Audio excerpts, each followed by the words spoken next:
Hello and welcome back to live coverage of the Apex Gaming $5,000 Modern Open. I'm Tandy, joined by Ross Merriam. Say hi, Ross. Hi, Ross. We got 2 rounds in the books, and we got a nice one for you this round. Ross, why don't you give us a rundown of who we're going to be watching and what decks they're playing for round number 3? Well, we got Young Dingo finally making their way onto camera here. They're going to be playing Rakdos Evoke.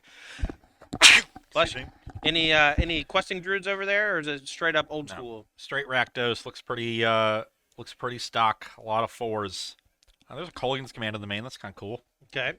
And playing the other boogeyman of the format, Victoria McCoy, is going to be his opponent this round, and she's playing 4-color beans. Yeah, so the I keep saying up your beanstalk. Up the beanstalk is this really powerful 2-cost enchantment. It enters play, draws a card, and then whenever you play a spell that has mana value 5 or greater, you draw a card. And with those things like Fury, Solitude, and even really powerful top-end things like Sunscour, Commandeer, these are all on the table now. The beanstalk is unleashed. Yeah, Victoria playing a list with a lot of Cascaders. There's 4 Bloodbraid 4 Shardless Agent. Cool. So generating a lot of card advantage there and finding the multiple copies of up the Beanstalk regularly.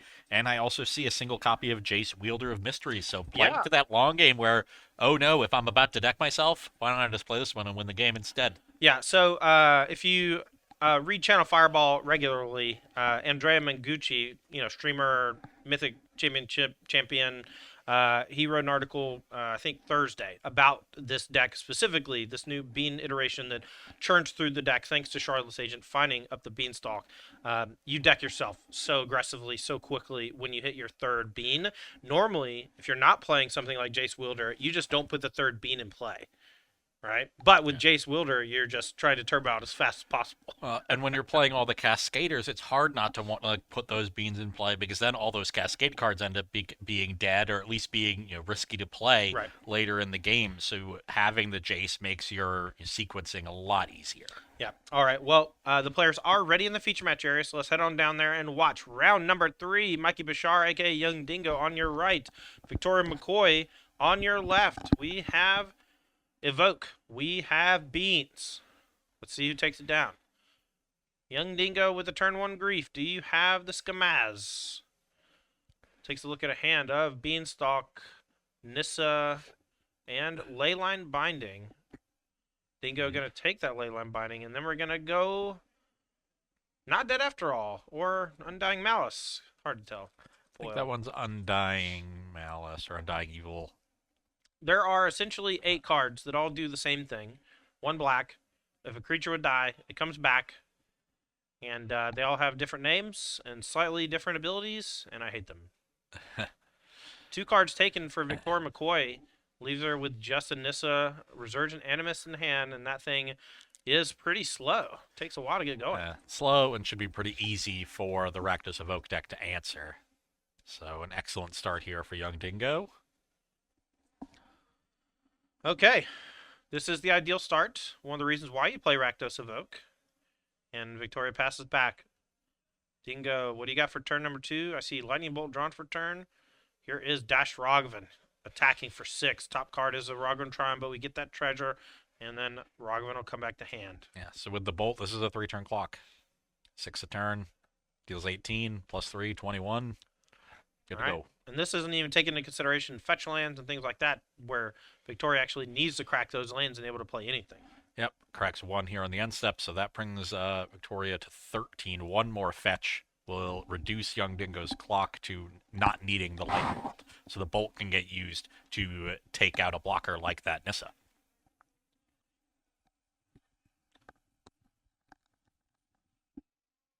All right. I think the spotter might be watching the wrong match. Can we check on that for real quick? Because I don't see him, and these life totals are way off. Oh, I think we're updated now. Okay, we're fine. We're going to go back Dingo's way. Still no play for Victoria. Here's a big attack. Put her down to 7 already. Dash Ragavan plus the evoked grief early on, applying some serious pressure. And I see a Fury in hand too. When with all these treasures, we can Fury away a blocker as well. Okay. Victoria here going to fetch down to 6. Likely going to go get Ragavan Triumph or Ketria. So with the Bolt in hand for Young Dingo for the Nissa will not be good on this 3rd turn to even buy a 4th turn. Victoria's going to have to find something good. How's it feel to have your 2 best spells stripped from you on turn number 1 before you even get to draw a card? In 2 words, not great. Yeah, not great. Not great. Gonna go back Victoria's way, see if she finds an answer. I see a bunch of lands and green cards. Not what you want against a Grief and a Rogavan. We'll see if she has any amount of defense here to come down and block the Rogavan at least. Grief needing 2 blockers thanks to that Menace ability. Beanstalk. Maybe a Can start. we even find off of that? Leyline Leyline Binding, I guess. Yeah, doesn't find it. Packs it in. Victor McCoy defeated in game number 1. Powerful Grief start here from Young Dingo. Takes it down. As these players are reaching for their sideboards, I'm going to reach over to my main man, Ross, who's got his handy laptop ready, and he's going to give his expert analysis on what these players will be bringing to the table for game number 2. So, starting with Victoria, sideboard has 2 Obsidian Charmaw, 3 Core Firewalker, 2 Sanctifier Envec, 1 Crumble to Dust, 2 Force of Vigor, 1 Cursed Totem, 1 Chalice of the Void, 1 Leyline of Sanctity, and 2 Stony Silence. I definitely like the Sanctifier Envex. Okay. That stops any sort of scam shenanigans with those Undying cards and just gives you a threat that is really difficult for the Rakdos deck to answer. If you say shenanigans one more time, I'm going to hit you with the butt of my gun. And I wouldn't mind the Singleton Leyline of Sanctity. If you have it early, it's very good against those explosive Grief starts that felled you in game 1. So that one could come in. Not really big on anything else here. I don't think you're that worried about Blood Moon to want to bring in something like Force of Vigor, but maybe Victoria feels differently. All right. What about the other side of things? Or is that both? Okay, Young Dingo. We got 3 copies of Shieldred the Apocalypse, 1 Hidetsugu Consumes All, 1 Pithing Needle, 2 Chalice of the Void, 2 Engineered Explosives, 4 Leyline of the Void, and 2 Blood Moon. I really like the Shieldreds. They are great against beans. Yes. So basically the Shieldred is just kind of like more expensive but harder to kill versions of Orcish Bowmasters. You know, we have 4 Orcish Bowmasters, which are a great punish for those up the beanstalks early in the game. But the Shieldred just gives you a little bit more action against them, and it hits hard too. Yeah, so I definitely like those. Not sure if Dingo is going to want those Blood Moons. That's the real game here. You know, does Dingo want Blood Moon? Does Victoria think that Dingo is going to bring in Blood Moon? Does she want to bring in answers to it, or just rely on fetching basics and maybe having Leyline Binding? Maybe a little more expensive Leyline Binding. So there's a little cat and mouse game there. It'd be interesting to see where both players fall, but otherwise pretty straightforward sideboarding on both sides. All right, as these players are shuffling up here for game number 2, I'd like to take a moment and thank our sponsors. Ultimate Guard is your #1 producer of awesome TCG supplies, from the Katana sleeves to the Archive deck box. Make sure to check out Ultimate Guard's product line at your local game store. And if they don't have those things, say, hey, why don't you get them and I'll buy them. G Fuel Energy Formula, thank you for keeping us energized on these long tournament weekends. I'm actually drinking one myself off camera. And then last but not least, thank you so much to Wings, etc. Grill and Pub. They give us a good place to hang out and eat and drink after these long days, and we appreciate them quite a bit. Thank you so much to Wings, etc. Back to game number 2. We're underway here. Both players leading with lands tapped on turn 1. And Victoria can break serve first on the second turn with Beanstalk. Fetches an island. That's definitely an indicator, at least to me, that she's cognizant of Blood Moon and going to play around actively throughout the game via fetching instead of like disenchants. Yeah, and that's a very reasonable way of doing it. That's why you don't need to bring in narrow answers. All right, has the basic force naturally. Here is the Beanstalk. Let's get Beanstalk on the screen because this is the talk of Modern right now. Up the Beanstalk, this powerful 2-cost enchantment replaces itself by drawing a card, and then whenever you play a spell with mana value 5 or greater, draw a card. So pitch, elementals, draw. Commandeer, draw. Sunscour, draw. And that's what you're trying to do. Yeah, Leyline Binding, another big one, and this is just a much better start to the game for Victoria McCoy. Dingo doesn't have any pressure on the first 2 turns, looks to have a pretty reactive hand, which is not what you really want in this matchup. She's able to get her mana base set up, play around Blood Moon, establish at least 1 up the Beanstalk. I think she's drawn a second copy, and start getting this card advantage engine online. And once that engine starts going, it's pretty tough to slow down. Right, and it's because all the cards are free and replace themselves, and so at some point you might hit a glut of lands, but most of the time you're just going to be churning cards off the top of the deck. But this is the newer innovation to the strategy, kind of a lean a little bit higher on converted mana cost, so that you can play Shardless Agent, which will always find up the beanstalk. It also gives you access to Bloodbraid Elf, which can cascade downwards with Shardless Agent to get beanstalk. But you also sideboard some really cool cards. Like here we see Sanctifier, in fact, a card Dingo, very unlikely to beat this game. Yeah, that's a nice one to hit. I'm sure Dingo was just expecting an up the beanstalk Oh, there, and yeah. instead probably sees something worse. Yeah, this is definitely worse. Has basically no way to kill it. None of his stuff from the graveyard ever matters again. And I don't know. This, as quickly as the turn one double grief ended last game, the turn two Beanstalk, turn three Shardless into Sanctifier Infect, I think is equally damning for Dingo. I gotta say, I like the Cascade trigger being a surprise for once.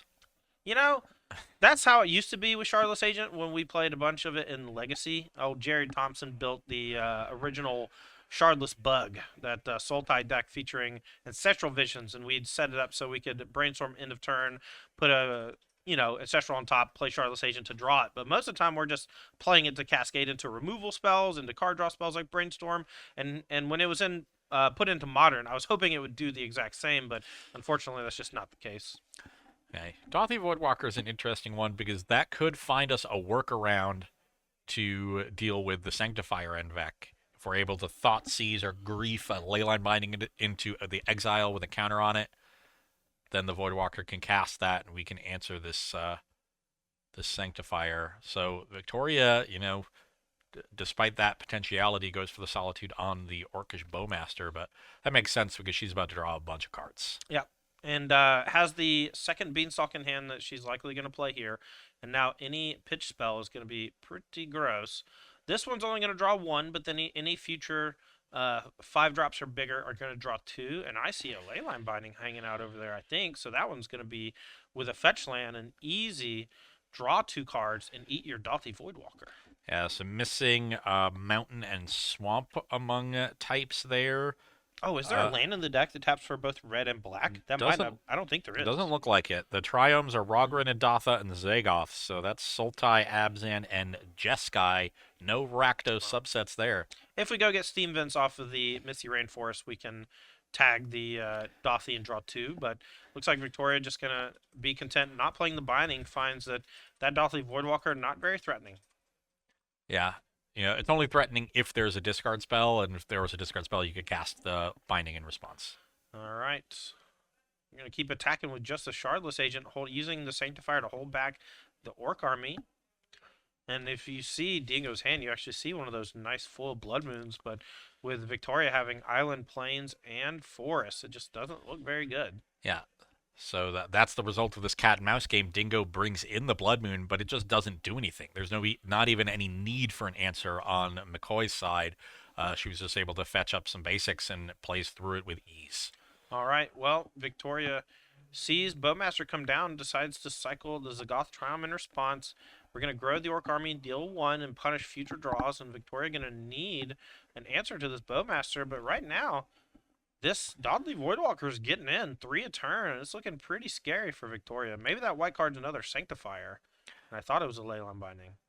She's been playing these last couple turns kind of cagey and not doing a whole lot when she could be really getting this engine churning. And so Dingo's, pretty gladly just taking this time to get in some damage. And now McCoy's got to be worried about her life total. Yeah, because now any spell that she plays is likely going to draw 2 cards and trigger the Bowmaster twice, even if it answers the Bowmaster itself. Victoria does have things like Fire Ice in the deck, which can kill the Bowmaster, and then that unlocks everything else. But Victoria going to go ahead and fetch again during the end step, thinking, hey, I might need my mana next turn, and going to go ahead and crack Windswept Heath as well and find Sacred Foundry. Interesting. This is Sacred Foundry plus Rogran Triumph still leaves us swampless. Right, but I think maybe Zagoth Triumph is the only black land, and it's in the graveyard. But I'm not sure. There might be a Godless Shrine. There's an Adatha Triumph as well. Okay, sure. All right. Gonna go back Victoria's way. Maybe thought, hey, I might need a second red source for Hardcast Fury. Maybe that was the nod. See what she's got. I see a Fire Ice. That's a great start to get rid of the Bowmaster. Or the Voidwalker. She prioritized answering the Bowmaster earlier, so I imagine that will be the case here. All right, I'm going to attack for 2 with the Sanctifier and Vec, saying, hey, I think we can get a little aggressive here. That's a show of strength, and I think it's because we have that backup Sanctifier and Vec that's coming down right now. Yeah, so that's easy to do. Bunch of lands in hand for Victoria, but we know she does have Fire Ice for the Bowmaster or the Dothy. See how she wants to play it over the next turn or 2. Back Dingus's way. Ooh, that's a bolt. Ouchers. Okay. We're going to deal 2 to the Dothy Voidwalker, and this should kill it. The Sanctifiers will make sure that the Undying Evils and things like that don't work. Yes, the Fire Ice will still get exiled with a counter on it from the Voidwalker. Because it goes to the graveyard before the Voidwalker technically leaves the battlefield. All right, Mr. Director, do you mind going telling Victoria to please exile the Fire Ice under the blue dice? That'll be an easy fix. It'll only matter if another Voidwalker comes up, but we know that every time we say, it's probably not going to matter. It always ends up mattering. Yeah, she still exiled it. It's not like she put it in the graveyard, but... Yeah, it should just be exiled via the Voidwalker. Oh, she exiled it with her own Sanctifier. Okay. Okay, yeah, never mind. That's All smart. My bad. Yeah. That's our bad. You can choose Sanctifier or the Dothy. Because Victoria owns the Fire Ice, she chooses which replacement effect applies to her own card. All right, so Victoria, head of the game, ahead of us at least. And she's very smart. We are not.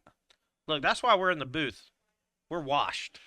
She is very good looking. We are not very attractive. I speak for yourself. My hair's looking good today. I got out the blow dryer this morning, taking care of myself, using conditioner. The days of the 24-year-old grinder Tandy with the flaky skin and, well, the flaky skin still happens, but you know what I'm saying. No play for Victoria. Bowmaster still in play, perhaps stifling a bunch of draw 2s. The Sanctifier and Vex are putting in work. Well, they do that against black and red decks. They do have protection from black and red. Let's get Sanctifier and Vec on the screen because this is one of the powerful hosers from, I believe, Modern Horizons #2. And what this card does essentially is it comes down against these Rakdos Evoke decks and it says, I have protection from both of your colors and none of your stuff ever goes to the graveyard. And if there are things in the graveyard, they're gone. So great card against things like Goryo's Vengeance, other decks with black and red graveyard related shenanigans like Dredge. Just a huge hoser and one that's very difficult to get off the table. Continuing to plink in with one of the Sanctifiers, leaving back the other on defense, and McCoy pretty flooded at this point. I think just Fire Ice and some lands in hand, though. This is a pretty juicy setup for a fire. All right, well, Bowmaster #2 comes down, shoots Victoria for 1. We'll see if Dingo wants to try to get aggressive here. We're running out of time. Here's a hard cast Fury. See if Victoria has anything to do about it. Comes down. Charlotte's Agent goes to the bin. We're going to attack for 6. My guess, Fire Ice going to kill both Bowmasters. Well, we could also fire the token and deal with that, because now we're sort of at a stalemate. Both Sanctifiers have to stay back because there's a 4/4 and a Fury on Dingo's side of the battlefield. How long do you think that's going to go for, though? We have 2 Beanstalks in play. First time a Fury's drawn, the game's over. Yeah, at this point, Victoria just needs to find some kind of big spell. Well, it looks like we found a Shardless Agent or something similar. Well, that'll cantrip at least. Yeah. But the Blood Moon is going to limit our ability to play spells off the top unless they are Fury. Okay, so we're going to cascade till we find either another Sanctifier or Beans. Sanctifier #3 is probably Dunzo. Sanctifier #2 is already hard. We could also draw a Leyline Binding here. We still have 4 types, so that's just a 2-mana spell. We've left up the white for it. Leyline Binding would be excellent. All right. Draw a card. Finds... I think that's a Leyline Binding. Okay. All right, we still have 3 types, so Leyline Binding costing... 4 types. Excuse me, 4 types. So Leyline Binding only costing 2 here. can take out the Fury and allow for a big attack, but perhaps afraid of what can happen next turn. Yeah, let's get aggressive. We'll draw 3. How about that? It's pretty good. 1, Yeah. 2, 3. There's Finds a a Fury and an Omnath, so now we get to hit both of the creatures and attack for 4, and we get to draw more cards. I like binding the token too, because then if you find a Teferi, you can bounce your own binding for value. Sure. Especially if you're going to pitch the Fury this turn. And now, we haven't chosen targets for the binding because we don't have to yet. Okay. Instead, going for the Fury, that's still fine. Maybe we want to save our own Fury. But I kind of like, killing the 4/4 and getting in for 4. Then you're threatening lethal next turn. Victoria deciding to play this game a little more patiently than I would, but that's no surprise. I only play one way. Poorly? No? Oh, sorry. What were you talking about? Here's a Fury. It's going to kill the Shardless Agent. We're going back Victoria's way. We're in a holding pattern here. Dingo, very little we can do to get these Sanctifiers off the table and punch through damage. McCoy finds Omnath. We can play Omnath, land, gain 4. We can play Fury on top of that, and the Fury will draw 2 cards. I can't imagine Dingo is able to come back from this. He's basically been on life support since turn number 3 anyway. Yeah. When your opponent is casting their Omnath through your Blood Moon, you're going to have a bad time. All right, packs it in. Fury draws 3, kills an opposing Fury, and that's game number 2 to Victoria McCoy. Yeah, and there we saw the importance of early pressure. We had the turn 2 Bowmaster, but that didn't do a whole lot with McCoy on the play. Really needed, Ragavan or the early evoke combo to put a lot of pressure on Victoria, and Dingo did not have it in the second game. And now I'll be interested to see how quickly these Blood Moons come out of the deck. Yeah, they do get better on the play. They do, but when your opponent starts by fetching island planes or whatever, the Blood Moons start to look a lot worse. And if they're already going to fetch like that, then you can just take the Blood Moons out of your deck, and your opponent will still be hindered by them. Yeah, you've gotten the value that you're going to get out of Blood Moon, already. It doesn't have to be in your deck in order to get it. Yeah. Often when I talk to newer players and they ask me about Blood Moon, many times they'll be fetched to play around it. And ultimately what ends up happening is they can't cast their spells. And that's kind of the strength of Blood Moon. Just the threat of it is often just as effective as the card itself. Obviously, the card itself on the right board, detrimental. Yeah, but you don't always need it to do that to win the game by itself and do the heavy lifting. All right, players here are shuffling up for game number 2. We got Young Dingo, the streamer, with Rakdos Evoke. Going to be on the play, looking for a Ragavan or the turn 1 Double Grief or Fury with one of those Undying effects. He's got 1 Undying Malice, 1 Feigned Death, and the 4 Not Dead After Alls. Yeah, they're all the same, except Not Dead After All is a strict upgrade to the others, I think. The Wicked roll means that if your opponent ever kills it, they lose a life, and they all do basically the same thing otherwise. So, players were quite happy to see Not Dead After All. Or, sorry, the Rakdos Evoke players were happy to see Not Dead After All as an upgrade for their strategy. Even if it's a minor upgrade, it's an upgrade. Yeah, but then you gotta carry around a Wicked roll token or 2 in your deck box. You gotta carry around a little slip of paper and write the word Wicked on it. All right, players are shuffling up and opening 7s are drawn. See if they're keeping.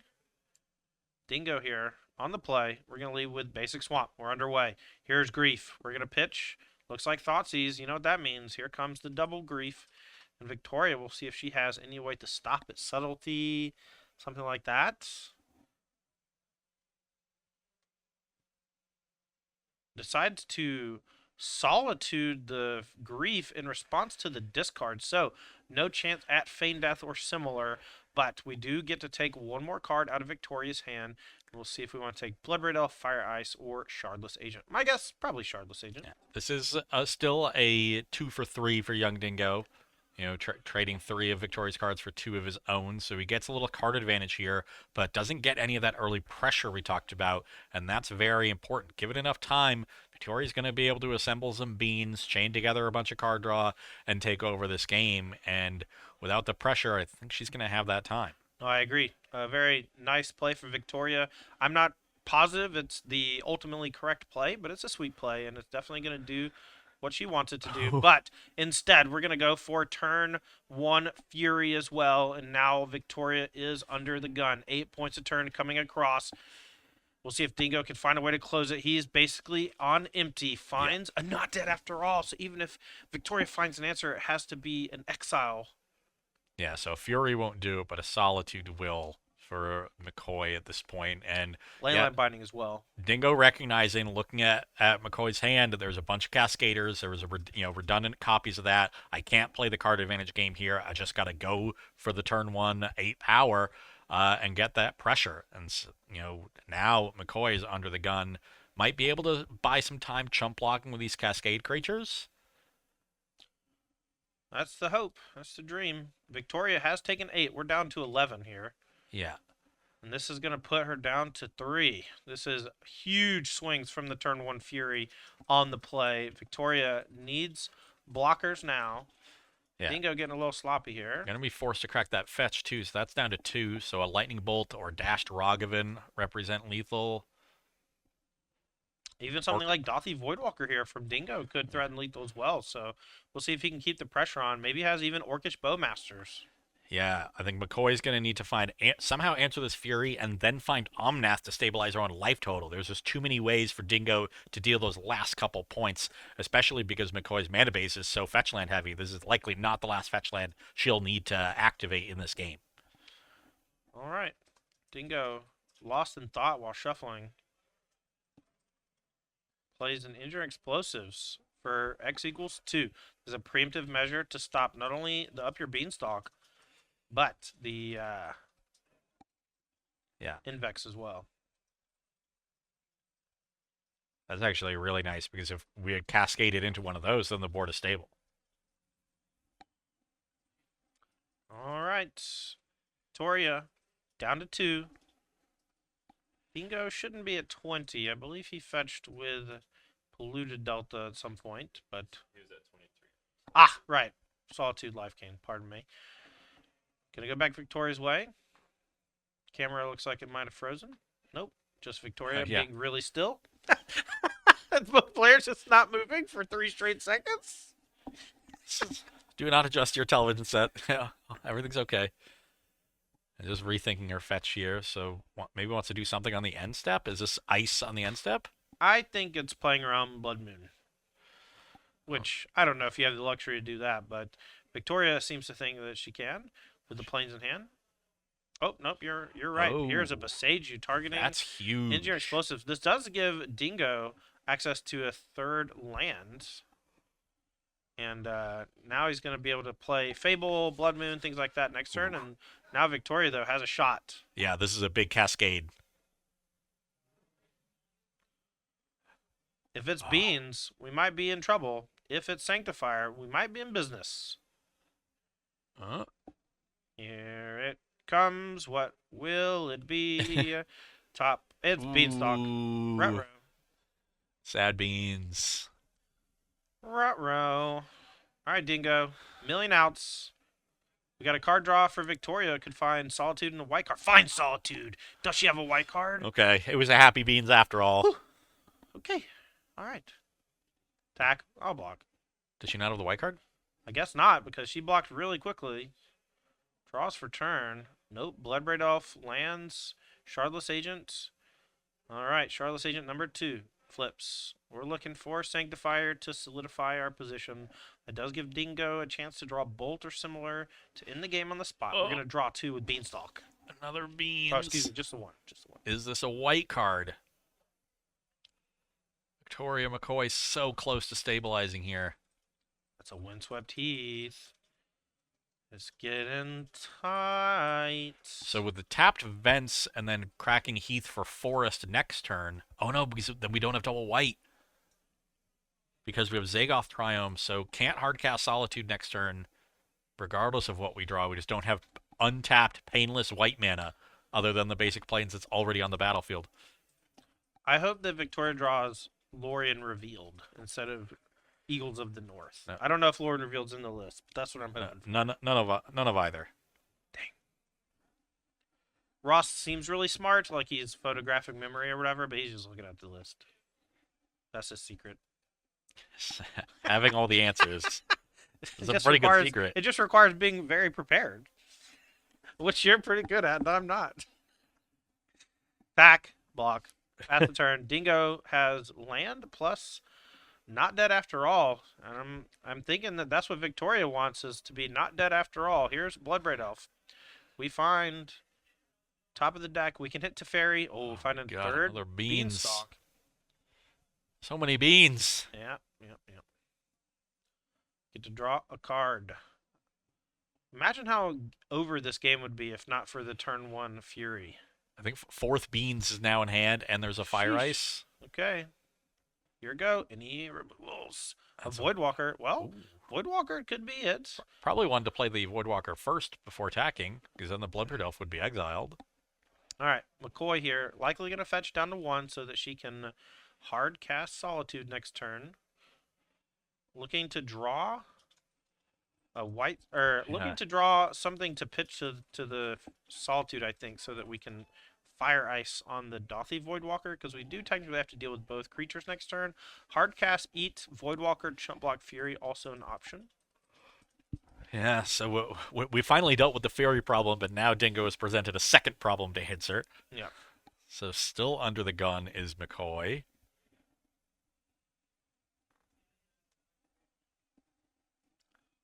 All right. What you got? A lot of Cascade and a lot of beans. Another land. Okay. Is this just fourth bean need to hit a white card? No, it's just hard cast Solitude, eat the Dothy, chump block the Fury, basically be in the same spot you've been in for the last few turns, and hope once again that Dingo has nothing. I do think you need to main phase this. Maybe not. Maybe not. Dingo's got a lot of outs no matter what happens. Yeah. I mean, Lightning Bolt's going to kill you regardless. You're not worried about that as a creature removal spell. Yep. It's really just Terminate and another another Fury. That's the punish for main phasing the Solitude. Okay, Victoria says that's enough of a punish, so we're going to go back Dingo's way. Dingo going to draw for turn. Going to attack with both. Finds another land. Dingo flooding badly. Complaining the whole time, I'm sure. I would be too, don't worry. We're going to Solitude. This is going to draw 3 cards. And things are about to spiral very far out of control for Dingo. We're going to eat. McCoy did find the Fury, but like we said, there is an Undying effect in young Dingo's hand, so the Fury is not going to be good enough. Well, it can essentially just requires another Fury, and we have a lot of potential free draws here. So we'll see how Victoria wants to navigate this turn. I believe that's a Godless Shrine. Oh, excuse me. It's not. It's a Bloodbraid Elf. Yeah. I love evoking this. It's tempting to hardcast it, but then you really run afoul of the Undying effect because Dingo's, Fury comes back, then kills your Fury, and then you don't have the blocker, and you don't have any extra mana. Okay, so we're going for a not dead after all. And now, if the Wicked Roll token gets put onto the Fury, is Wicked Roll die, or is it Wicked Roll leaves play? I think it's leaves play. Let's get the not dead after all on the screen, and we can look up what the Wicked Roll is. Put into a graveyard from the battlefield, but Okay. it's when the aura is put into the graveyard. I see. So if the Fury leaves play in any way, the aura will go to the graveyard and trigger. Wow. Tough spot for Victoria at 1 life, looking for Sanctifier Invac.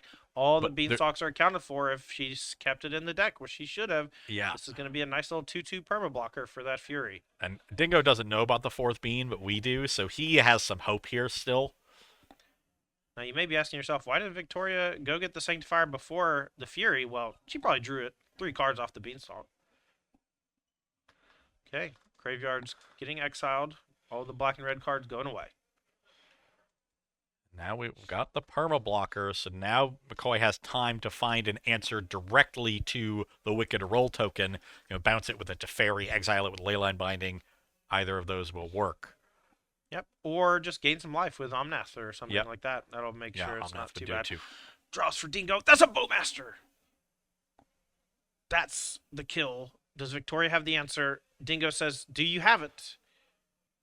Victoria goes. She's got to ice now and try to find a Solitude. Solitude, her own Shardless agent. Okay. That's going to be the look. I don't think it's there.